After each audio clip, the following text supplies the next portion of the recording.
Good evening. My persuasive speech today is on the need to be open-minded, to embrace things around us, people around us, circumstances around us, other than that which we are accustomed to. The greatest limitation that we have on our mind, on ourselves, on our lives, and on our minds is not that which we know, but that which we do not know, that which we do not have access to, that which we have not yet known or conquered, that can be of assistance to our current situations. That is one of the greatest limitations that we have in life. And when I talk about being open-minded, I will be looking at three aspects of this.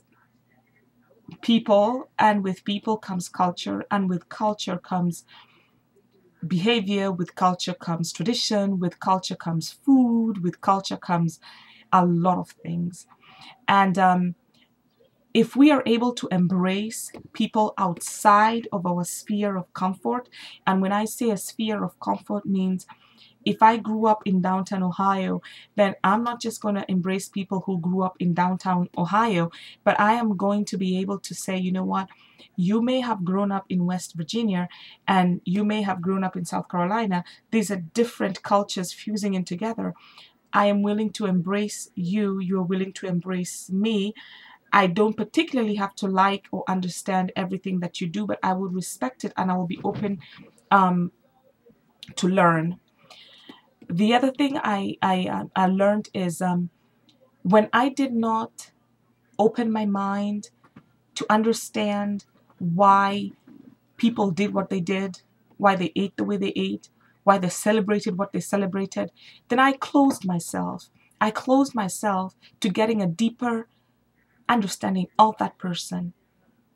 And it is almost impossible to understand a person without knowing and understanding their culture. Perceiving that every single person is the way that I think they should be is to some extent ignorant.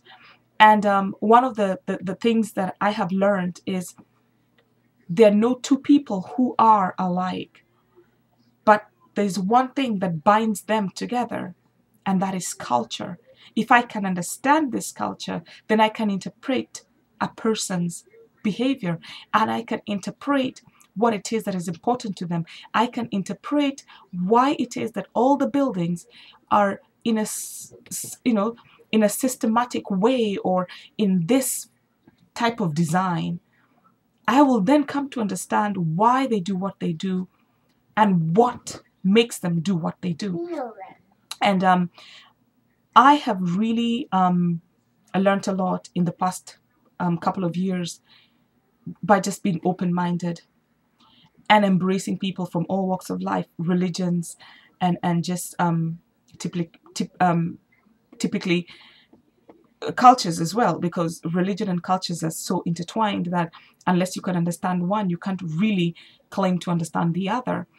And one of the greatest things that I would like to urge each one of us is take a step and get to know who the person next to you is, what they stand for, what their values are, what is important to them, what is it that makes them tick, what is it that they cannot stand, who are they, and then find out why they do what they do.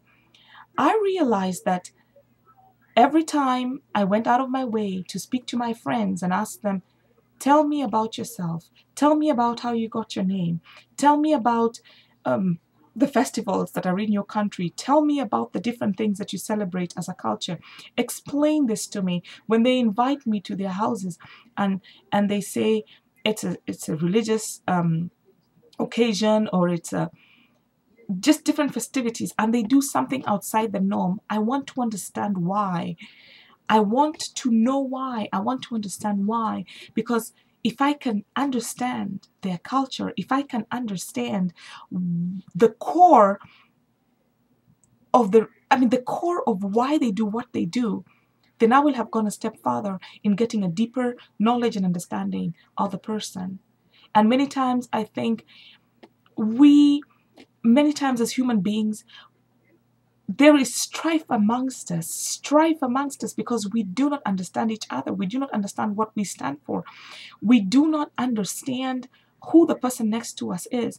And anytime we feel that they have infringed on our space, even though it's not technically our space, but it's just we are afraid that we are not able to defend ourselves or to stand up for what is coming against us, then we bombard ourselves with these illusions and say they're the enemy or they're bad. But it's simply we don't understand each other.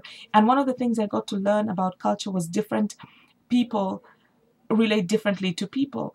When I travel to different places, it means nothing to them if I didn't say good morning. But there are some cultures that I went, and if I didn't say good morning, people walked away and they were like, what did I do wrong to her? And for me, I'm like, I was just absorbed with my day and I'm reading my paper. And it didn't occur to me that I had to say good morning. So these are different things. And realizing that people come from different cultures has made me more open-minded to learn. When I'm in a new place or when I'm meeting new people, I want to know what works for you so that we can have a healthy relationship where I am not being insultive to you and you're not being insultive to me, and where we are accommodative of each other, where we have a deeper knowledge and understanding of each other, and where we can holistically live together because we have mutual respect for that which we stand for.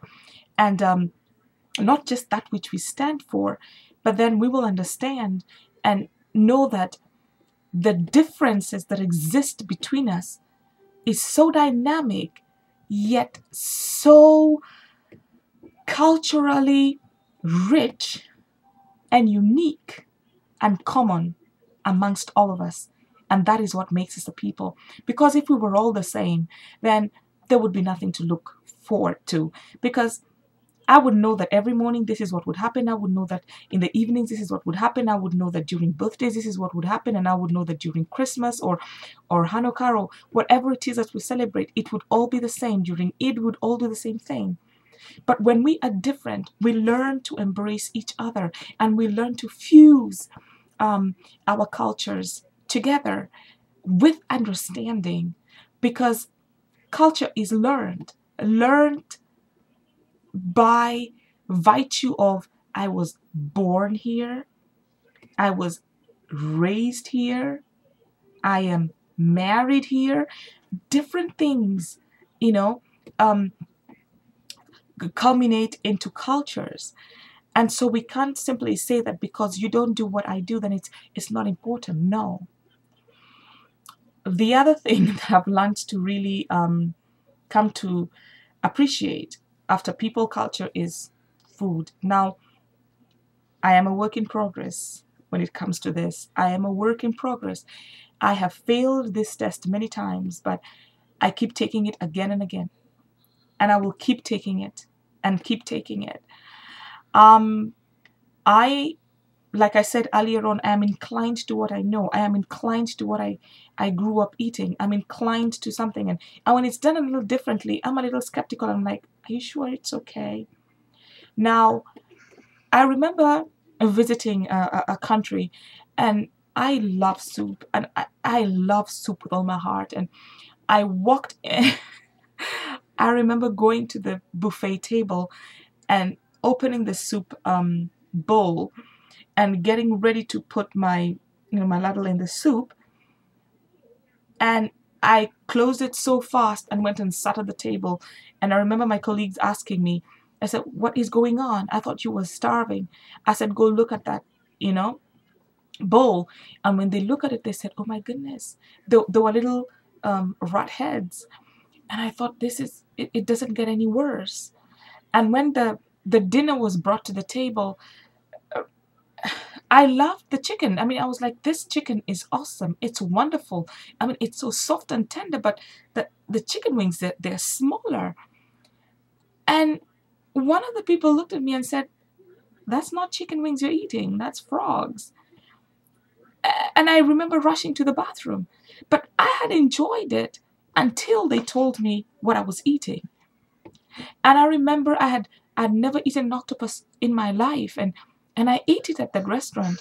And I thought, oh my gosh, this is delicious. What is this? Is this a crocodile? They said, no, it's an octopus. I was fine until when they told me what they told me, and I went to the bathroom, and I don't remember eating anything after that. I just drank a lot of soda, to try and wash away what was in my mouth. But it took me time, to get to understand that I was in a different culture, and the way they did things was very different. So their food was different. What they perceived as a delicacy was different.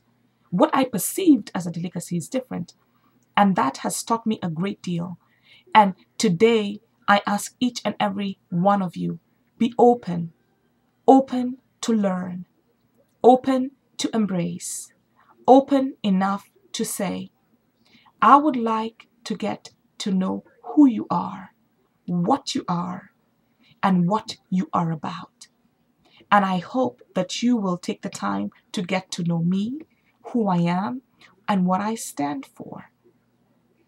And believe me, this world will be so much better if we will just take a minute to listen, learn, and understand.